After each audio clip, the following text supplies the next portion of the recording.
Regardez un pays comme l'Érythrée qui est en tête en termes de coûts et vous regardez le niveau de vie des populations, c'est quand même l'un des pays derniers au monde en termes d'indice de développement humain. Ils ont 0,35 points, je pense, pour 6 millions d'habitants.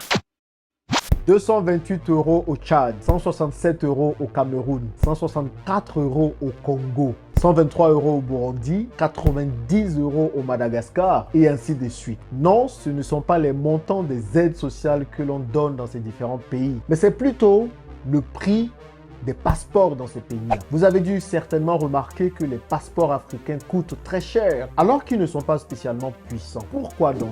Qu'est-ce qui explique cela? C'est ce que nous allons voir dans cette vidéo parce que j'ai pris le temps quand même de faire quelques recherches et je pense qu'il est important de savoir pourquoi vos passeports coûtent si cher.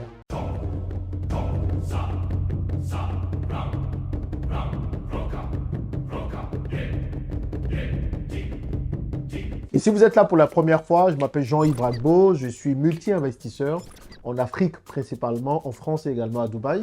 Et ma passion, c'est de voir le maximum de personnes réussir en Afrique. Donc, je partage du contenu pour vous pousser à l'entrepreneuriat et à l'investissement et surtout pour vous faire gagner le max d'argent possible.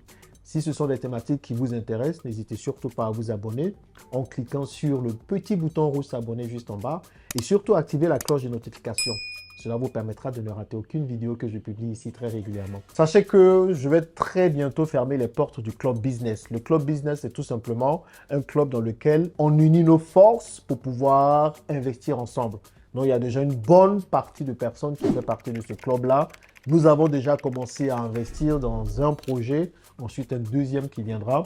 Donc, si vous voulez gagner de l'argent sereinement en Afrique, tout en étant dans la diaspora ou en étant aussi en Afrique, avec une équipe compétente qui va gérer vos business pour vous, alors rejoignez ce groupe aujourd'hui même. Donc, regardez dans la description de la vidéo ou dans le premier commentaire, vous allez avoir un lien qui va vous permettre de pouvoir rejoindre l'Elite Business Club pour vous permettre de gagner de l'argent sereinement. Parlons des passeports. Parce que clairement, quand on regarde le prix des passeports en Afrique, on a le droit de se poser des questions. Pourquoi coûte-t-il si cher? Ok? Sachant que les passeports africains ne sont pas forcément les plus puissants. Moi, j'ai connu plusieurs personnes avec leurs différents passeports. On se rend compte que c'est difficile de voyager dans plusieurs pays avec les passeports africains. À chaque fois, il faut demander des visas. C'est en ça qu'on voit si un passeport est puissant ou pas. Aujourd'hui, les 3 passeports les plus puissants en Afrique sont le passeport des Seychelles, le passeport de l'île Maurice et puis le passeport de l'Afrique du Sud. Mais les autres pays, par exemple, il faut demander des visas à n'en point finir. C'est pour ça forcément que beaucoup de personnes préfèrent choisir l'immigration clandestine parce que les visas leur sont pour la plupart refusés. Et quand on se penche sur la question, on se rend compte qu'il y a un gros facteur qui explique la cherté de ces passeports-là.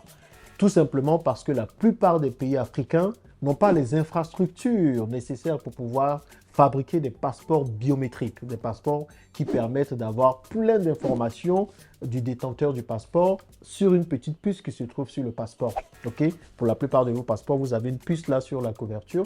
Eh bien, c'est une infrastructure spéciale nécessaire pour pouvoir fabriquer les passeports.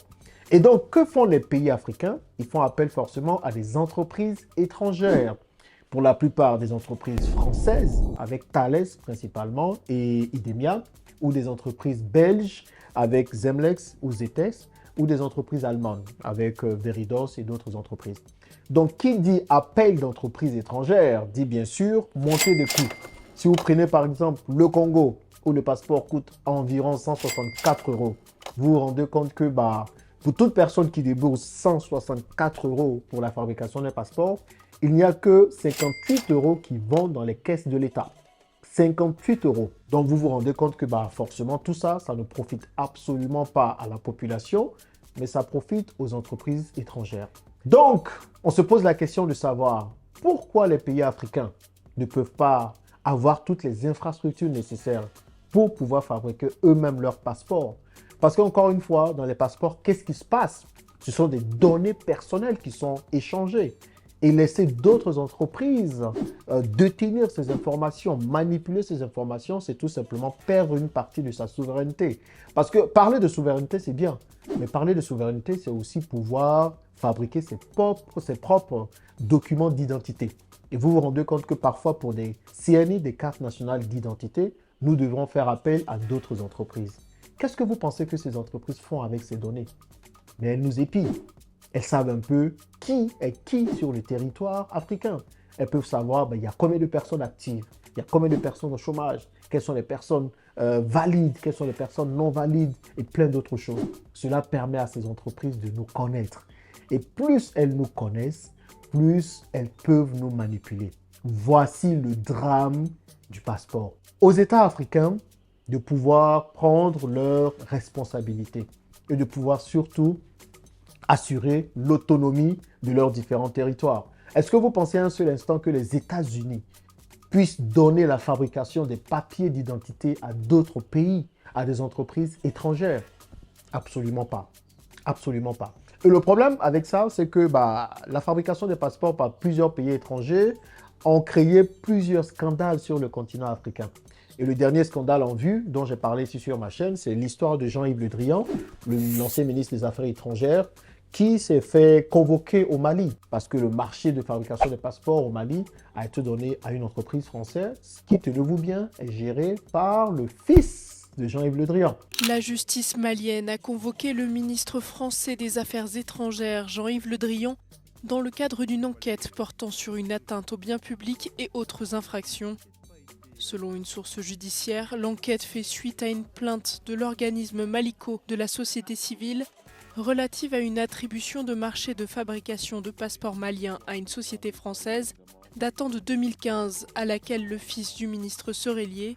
Jean-Yves Le Drian est attendu le 20 juin par un juge d'instruction du pôle économique et financier au tribunal de grande instance de Bamako pour être entendu. Le Quai d'Orsay a indiqué dans la soirée ne pas avoir été informé de cette convocation. Cette enquête intervient alors que de fortes tensions se font ressentir entre le Mali et la France, les relations entre les deux pays s'étant dégradées ces derniers mois.